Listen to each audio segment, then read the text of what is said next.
Hey, 9 o'clock. Let's get started. Welcome everybody. It looks like we got a good group of names on there today. All right, so today we are going to go over the new seller's property condition disclosure. Hopefully everybody on the call knows that there is a new disclosure. Occasionally I run into an agent here and there that is using an old form or doesn't realize there is a new form. So today we're going to actually talk about this new one. I'm going to go through it in detail and just answer some questions about it. So it shouldn't be so daunting because it is a long form, but hopefully it will help you in your process working with your buyers and your sellers. So I'm going to share my screen.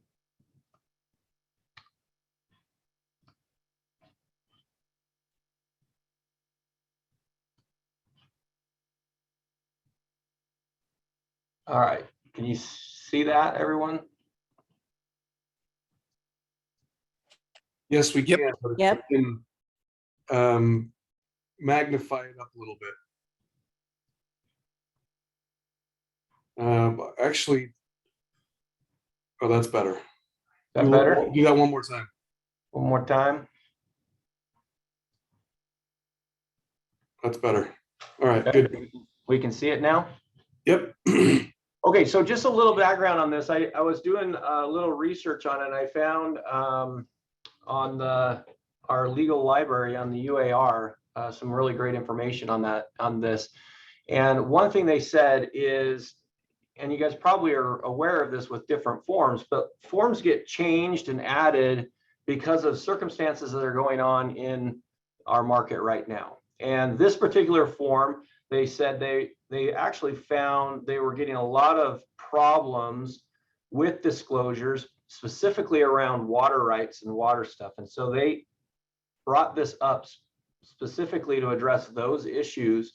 And in the process, they decided to change a lot more of it and go through it. So that's actually where it stemmed from. It started last year, and then it was just put out just a few months ago. So kind of nice. As you'll first notice when you get in here, this disclosure has gone from 6 pages of seller's disclosures to 16 pages. And at first we think, okay, this is ridiculous. Why are we now doing so many more things? But as you see, as we go through this, they've actually added a lot more spaces and places to write answers in. So there are things they've added, but there's also more spaces for your clients to add information. And you'll see as we go down, there's big sections that are open to have some writing and explanation to be put into the document. So yes, there is some more questions in there, but it's actually spaced out really, really nice, as you'll see. So 16 pages isn't as daunting as you might imagine. Hey, Jason, just what you were talking about earlier. So as you mentioned, the forms committee have been working on this for a while. I'm actually on that committee, and we spent a lot of time really deciding the reasons, for the changes.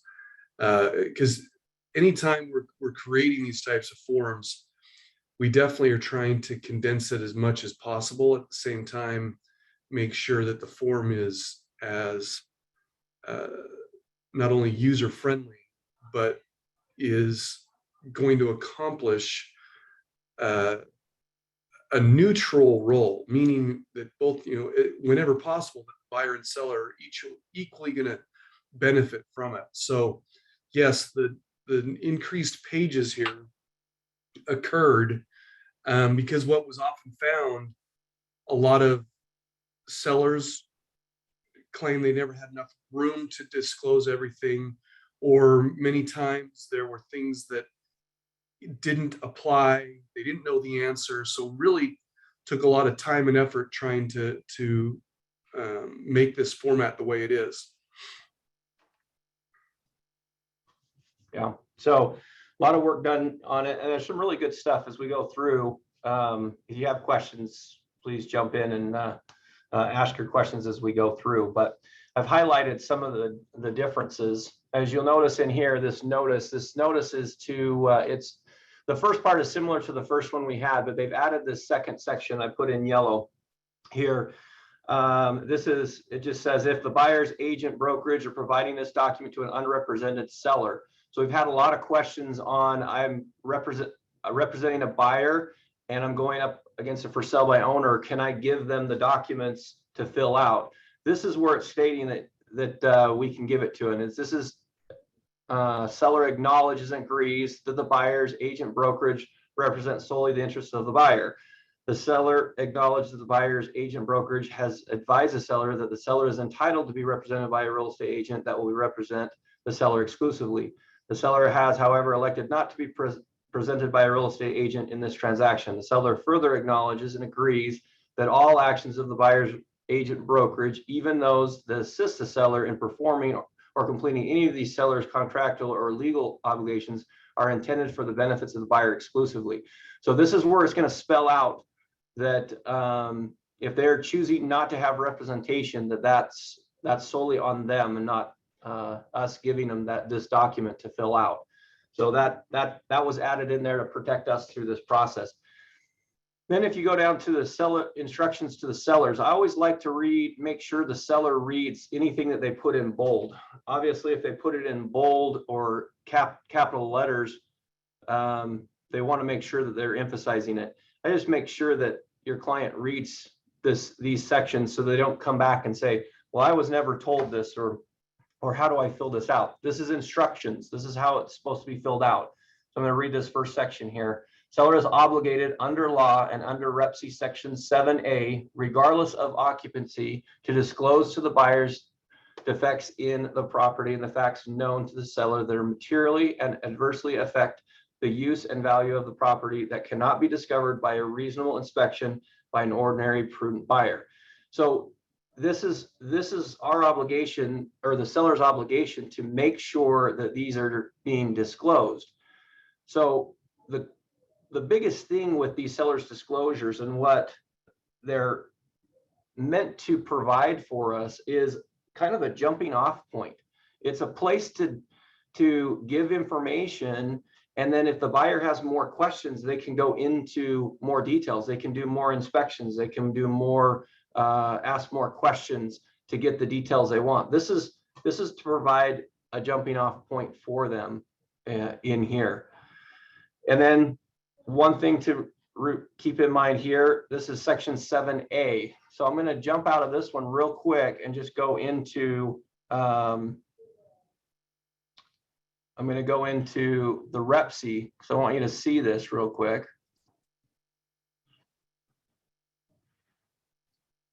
All right. So this is going to be section 7 of the REPC. And a lot of times we get this confused. Hopefully that's big enough to see. Okay, sometimes we get this confused that the seller's disclosures really consists of that 16-page document. This whole section right here, section 7, is all of the seller's disclosures. So when I get an agent that calls up and says, hey, my client's never lived in the home, do I have to provide seller's disclosures? The answer is absolutely they have to provide seller's disclosures. There's 10 things here that they need to, or more, that they need to provide for their seller's disclosures deadline. So every one of these things needs to be provided. Number 1A, a written seller's property condition disclosure. That's only one part of this process, and that's the part that people are trying to use to get out of this section because they've never lived in the home. So we want to be really careful when we say we're not going to provide seller's disclosures, because these are all part of seller's disclosures. This section, and if you look at section 10, this is the conditions of the property that we are, as a seller, acknowledging and agreeing that we're going to have this part of this process. So this isn't something that we want to just put off to the side and say, oh, well, I don't know anything about the property. The other thing is even if they don't know anything about the property, seller's disclosures is them disclosing what they know. if they don't know something about the property, then they still can disclose that. They can say, I don't know anything about the property. So keep that in Hey. mind if somebody is saying, I don't want to provide seller's disclosure, especially if you represent the buyer and you're like, well, they don't live there, so we'll just let them not give us disclosures. Make sure that's part of it. Hey, Jason. Yep. One thing I'm going to add, if you pull up under the section 10 specifically, many times agents have asked, well, what if buyer and seller agree that no seller's disclosures will be provided? If they agree to that, they certainly have the right to do that.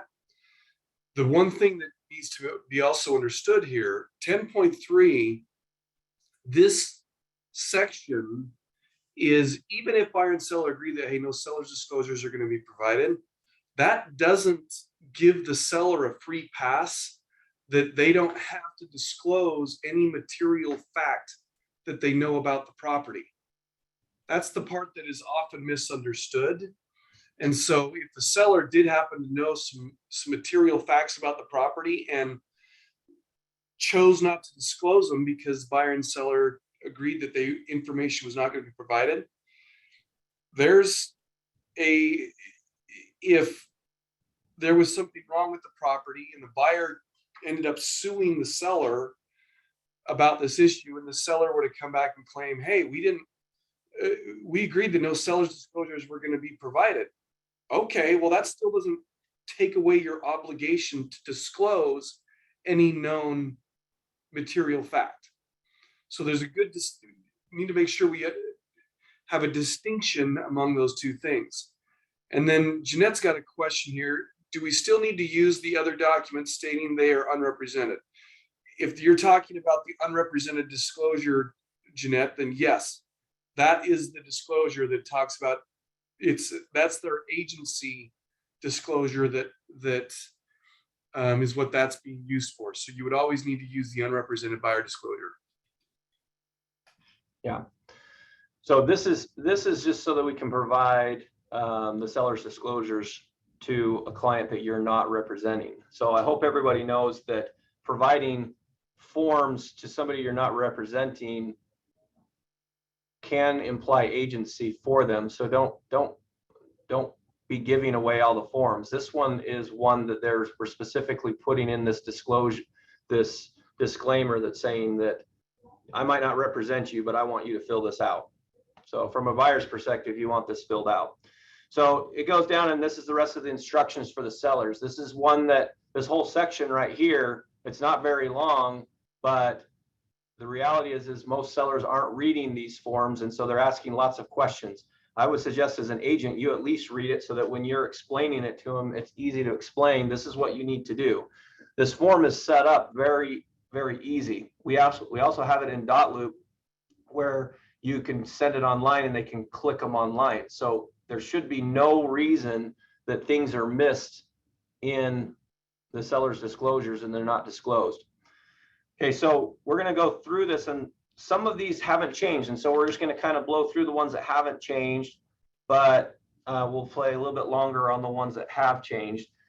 This first section right here, ownership, hasn't changed very much. There is if you look on the right side, let me just explain this. The grayed out boxes you don't need to check them.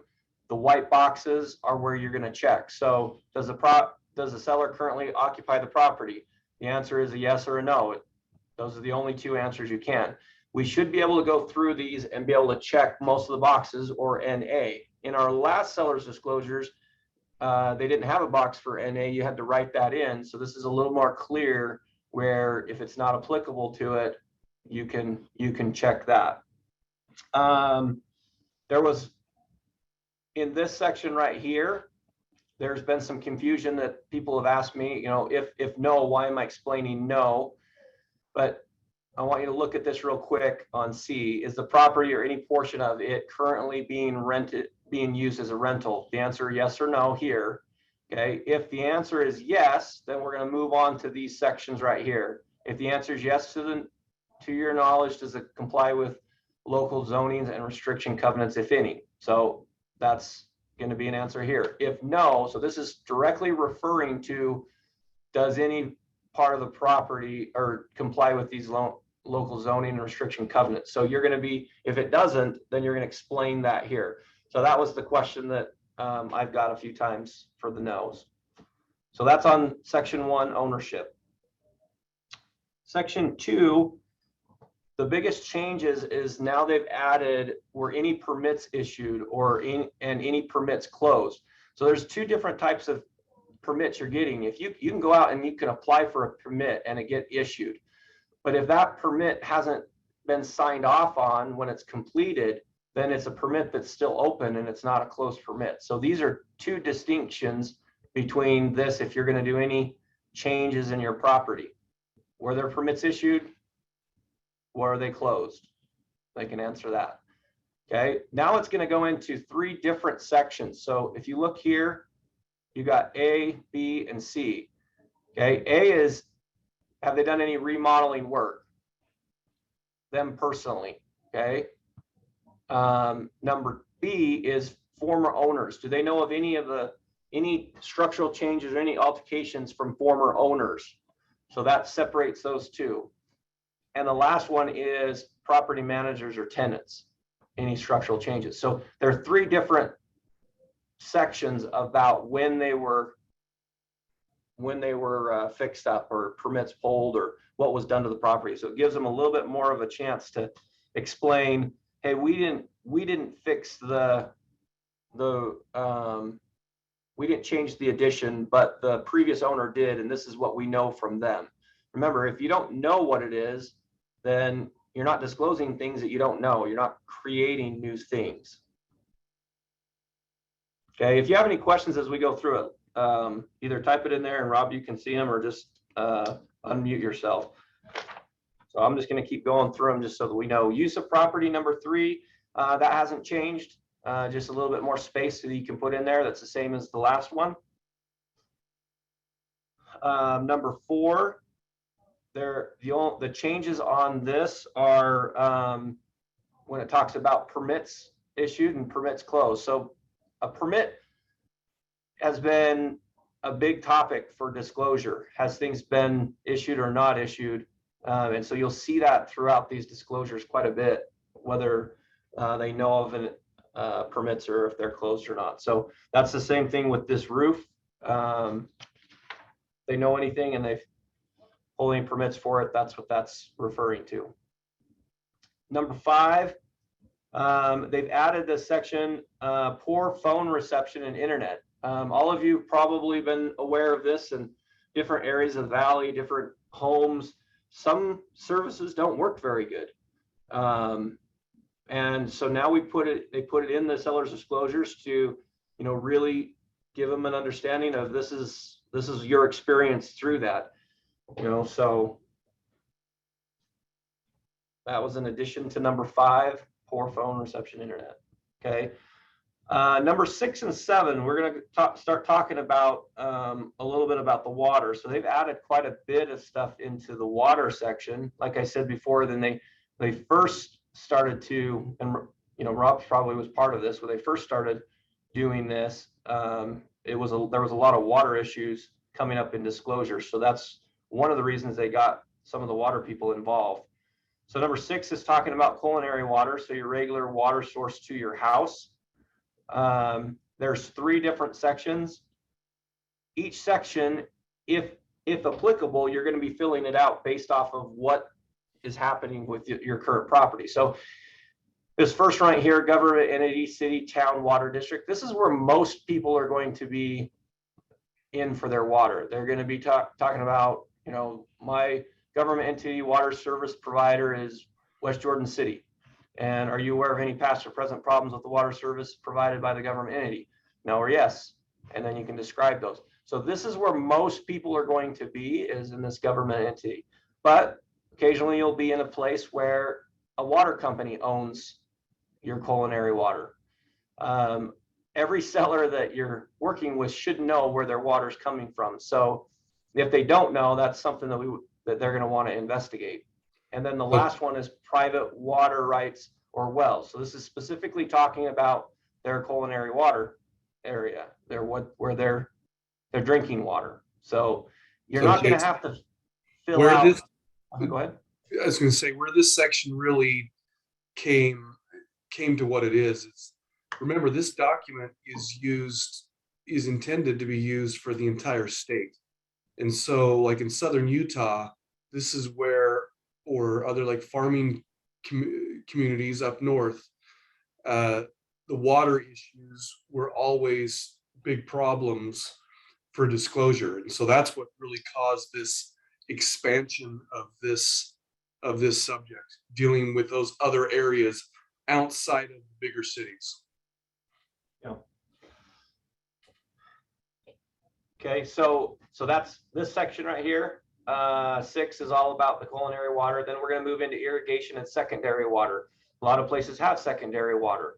So it's the same format as the section 6. You got your first section's government entity, second's water company, and third's private water rights, wells or springs. So that's directly reflecting the irrigation or secondary water section on that. So those are new and in-depth sections that should explain where your water is coming from in that. Section 8, they've now separated into public sewer system, and they got the septic tank and holding tanks.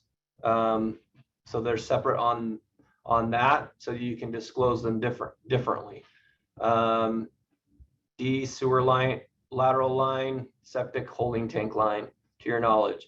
So this is really going to define where it is. This is something that is also really helpful. If the property is serviced, number F, by a septic tank, please describe the location of the septic tank and where it may be at access to be inspected and pumped. So this is a really big one, because you could be looking all over the yard for it if you don't know where it is to inspect it or eventually dump it. I have run into people that have lived in homes, know they have a septic tank and don't know where it is, and they're trying to sell the property. So that's something as a buyer, you would want to figure out those things on there. Okay, section 9, really 9 through 14 deals with the components of the property, different things in the property. If you look at number 9, heating and cooling, they've added a section C, are any of the heating and cooling equipment in the property not owned by the seller, leased or tenant owned?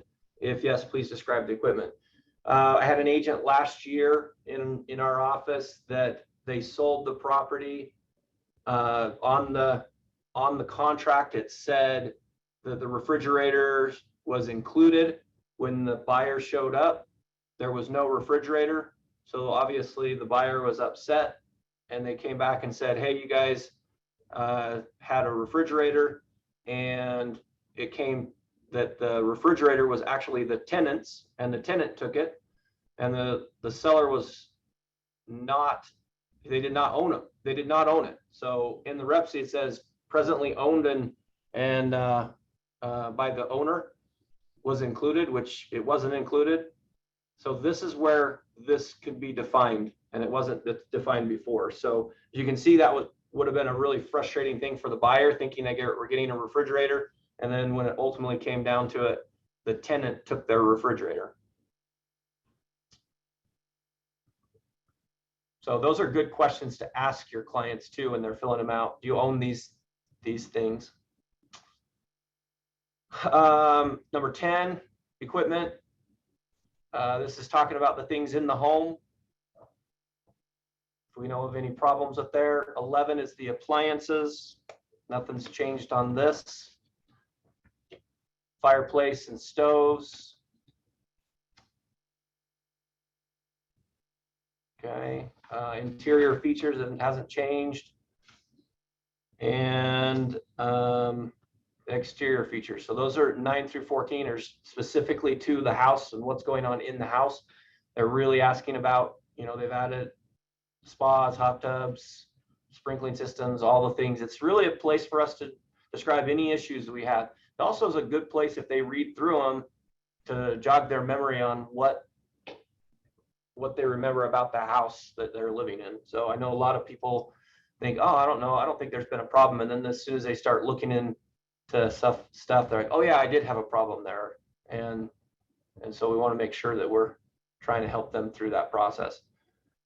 Okay, number 15 is termites. This hasn't changed. This is the same. 16 is the same. Haven't changed anything. So they're just getting spread out. That's why we're getting so many pages. They put places to mark them there. Boundary issues. This is becoming more of an issue. This section hasn't changed from our last one. It's the same. And electrical is the same for here. Mold. So let's see, mold and moisture conditions. Let's see. The moisture conditions, we've added more questions than on the previous one. It goes into a little bit more in depth. It does talk about more like wetlands located on the property. And then these last two were added, G and H. To your knowledge, is a property located in a floodplain. So if it's located in a floodplain, that's an issue for your buyer because they're going to have to get flood insurance on that. So if they know that they're in one, that would be a good thing to disclose there. And then H was added as well. To your knowledge, any portion of the property subject to standing water or flooding. So really, when they break down this water one, these moisture ones, they're really just separating it so that it's not. It's really easy to just describe what's happened to the property.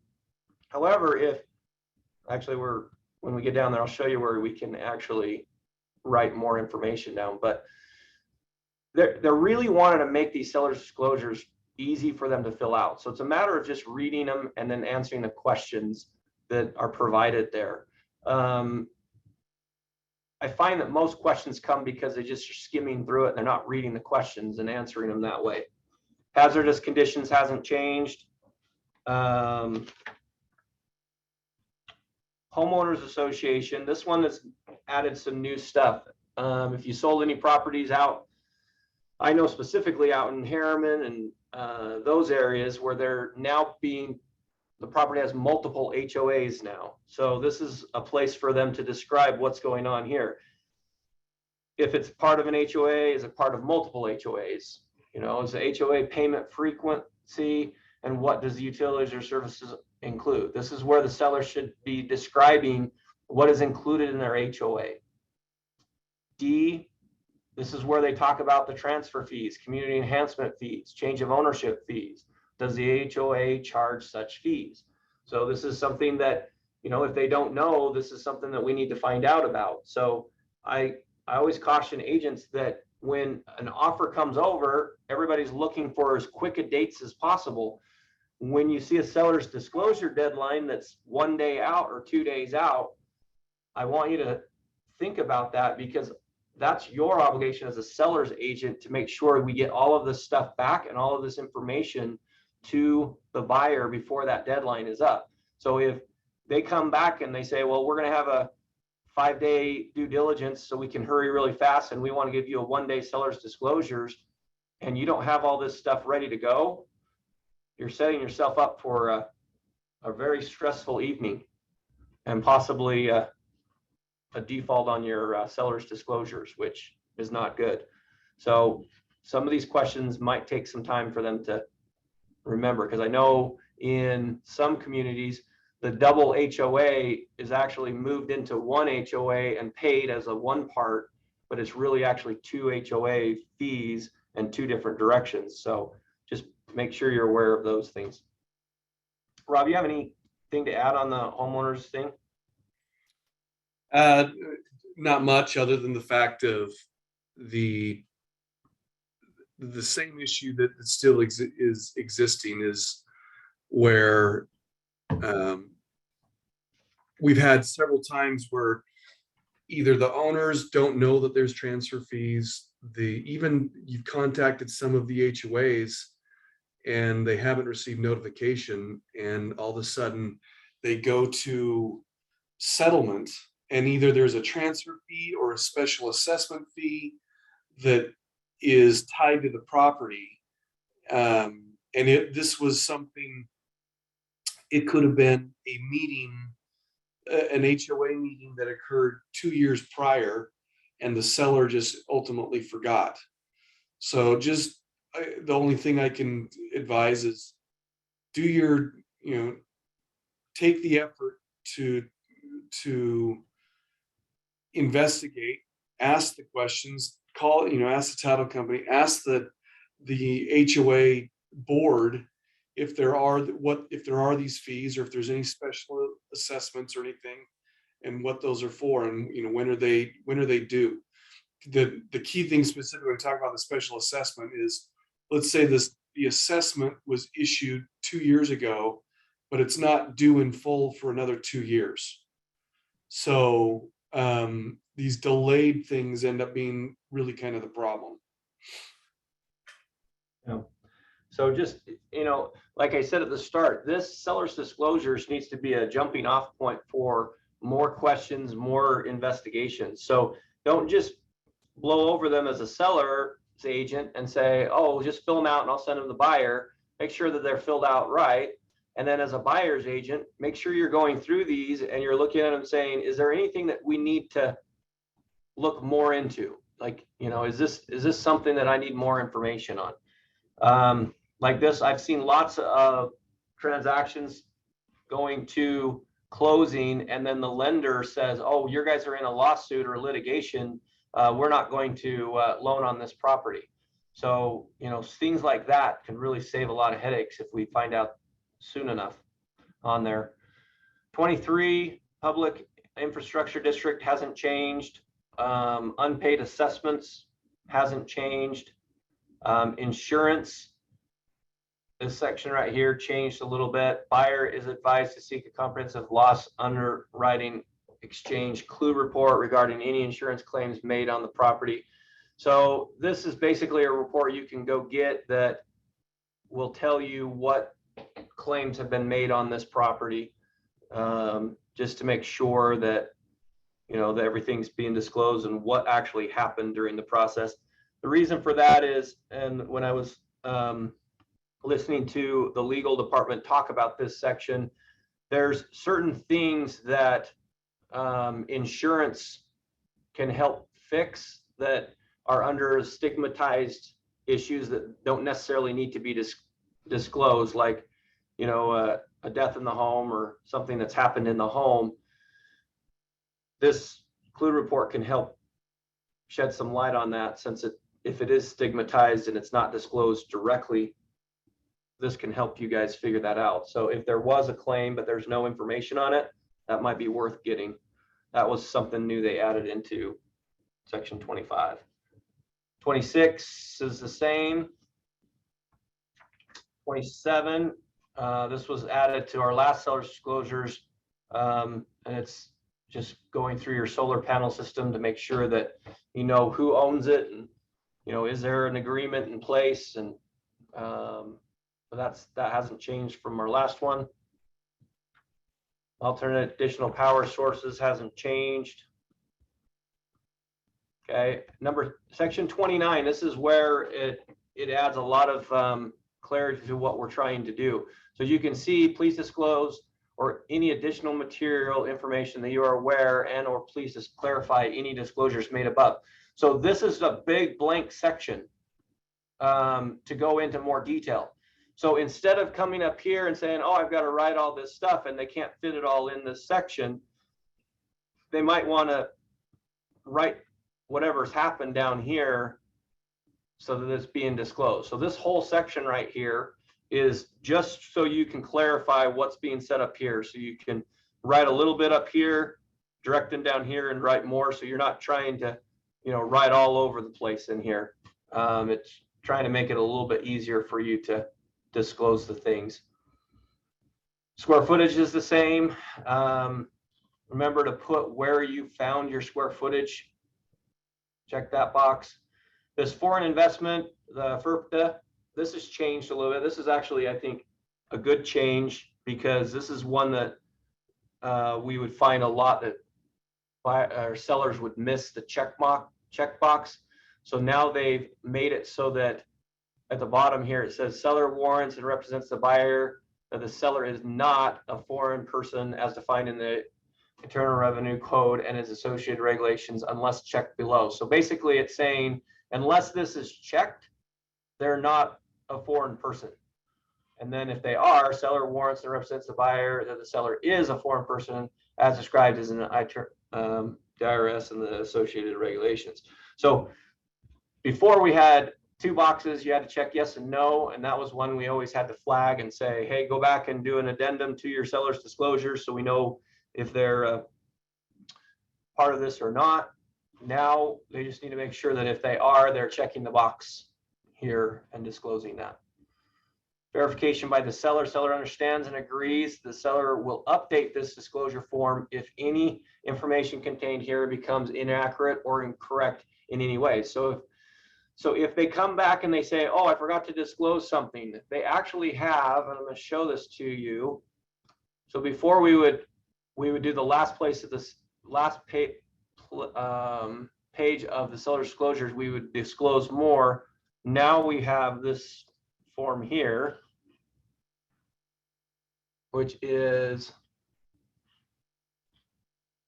addendum seller's property disclosures. So this is the addendum to these disclosures. So you'd come in here, you would fill out what page it is, what item it is, and explain what's going on. So if anything changes during the transaction or your seller remembers there is something, you're not going back to the original seller's disclosures. You're actually just doing an addendum to that disclosures, and you're sending it over to your client or to the buyer's client on that. Acknowledgement of receipt by buyer, same, but buyer is advised not to rely on the seller's brokerage or any agents of the seller's brokerage for a determination regarding the physical or legal condition of this property.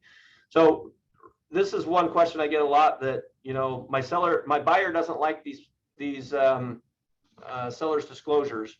That they've been in the home, they've seen things that aren't disclosed in this. What the buyer is signing here is he's acknowledging of the receipt by the buyer. It's not saying the buyer agrees to this. It's just saying that the buyer has received it. That's what they're signing. They're not signing that, yes, I agree, I approve, this is fine with me. This is just saying that we received it. It's still an obligation of the seller to disclose and represent a true picture of what their property is. But this is the question I've had come a lot is, my buyer doesn't like these, so we don't want to sign it. Really, all this is saying that we're receiving it and acknowledging that they've received it. So that's, in a nutshell, everything on the seller's disclosures. You can see that yes, it is 16 pages, but it is formatted in a way that makes it very easy. Your client should have no problems following this pattern, answering the right questions, and getting the right disclosures made. There was a question that, you know, I had an agent that was still, they had the old seller's disclosures and they were using those because they didn't want to be inconvenienced by the 16 pages to go through. And which I just want to remind you guys that when forms are created for us and we choose not to use the most updated form, we run the risk of being liable for whatever's happening in the process that the new form fixed. So if the new form addresses an issue and we use the old form and it didn't address the issue, that becomes a problem for us as agents too.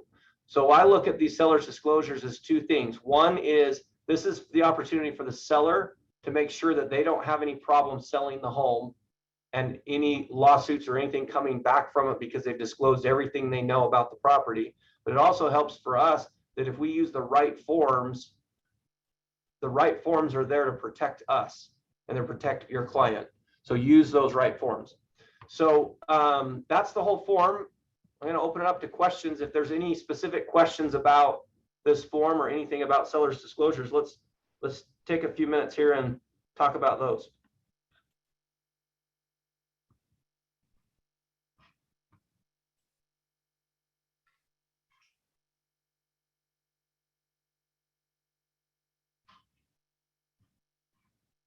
Okay, so I shouldn't have any questions.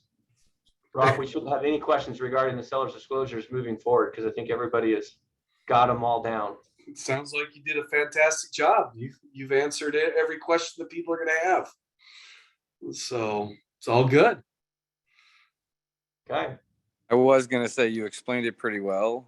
I mean, it does seem kind of self-explanatory. Well, the only thing that I will just add is I've even had some conversations from some other brokers that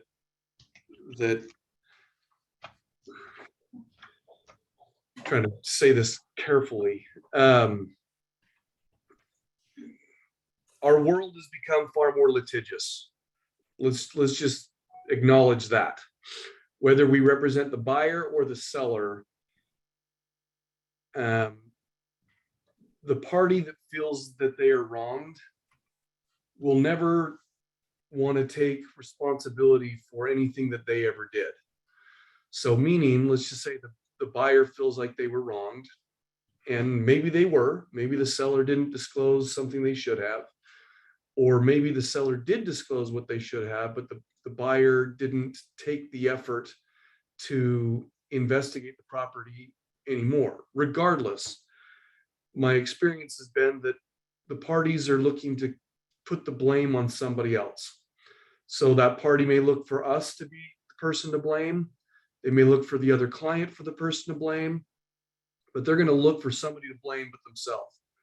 And so with the seller's disclosures, a seller may disclose something that they think is accurate, and some other issue comes up. Either the seller didn't think about it or whatever it is, that now the buyer is able to use that as, see, the seller failed to disclose properly to me, or vice versa. The best advice that I can give you guys to instruct your clients is that they're the ones that fill this out. Absolutely. We do not fill this out at all for our client. Even if you said, well, my client's handwriting's bad or whatever, and they just asked me to dictate it. Under no circumstance do you ever do that. You fill this out for them. And here's an example that could be the case. Let's say I filled it out for Jason. Jason looks very young right now, but he's really 95 years old, and he's not really there upstairs. He's got terrible handwriting. So he just says, hey, Rob, will you please fill this out for me, and I'll give you the answer. So I fill everything out. 2 years down the road, the buyer goes to sue Jason based on information that's on the seller's disclosures. They go to court, and all of a sudden Jason says, I never said any of that. That's not my handwriting. Rob filled that out for me. I didn't tell him to put any of that down. So my point being is just under no circumstances do we fill this in at all for the sellers. But if the best advice I can give the seller, just fill it out to your best knowledge. And if you're uncertain about something, heck, in that case, we've got room now. You know what? I don't know the answer to that question. I believe it's no, but I can't think of anything. So just have them fill it out. That's the key thing, and to the best of their knowledge. I think that's one of the biggest challenges. Yes, this is pretty self-explanatory. If you read it, it makes a lot of sense. But I can't tell you how many transactions come in where I see these not filled out right, or there's a problem with them, or they're just an issue comes up after closing that they're directly talking about the seller's disclosures. So, yes, it's easy, but we have a lot of people that don't do easy. They just don't go through it. So absolutely read it, go through it. 16 pages is better than what it was before, even though it was longer. So, okay, that's all I got, Rob. Perfect. Thank you. And great job, Jason. If there is nothing further, then we'll go ahead and end it. Thanks, everybody. Thanks, guys.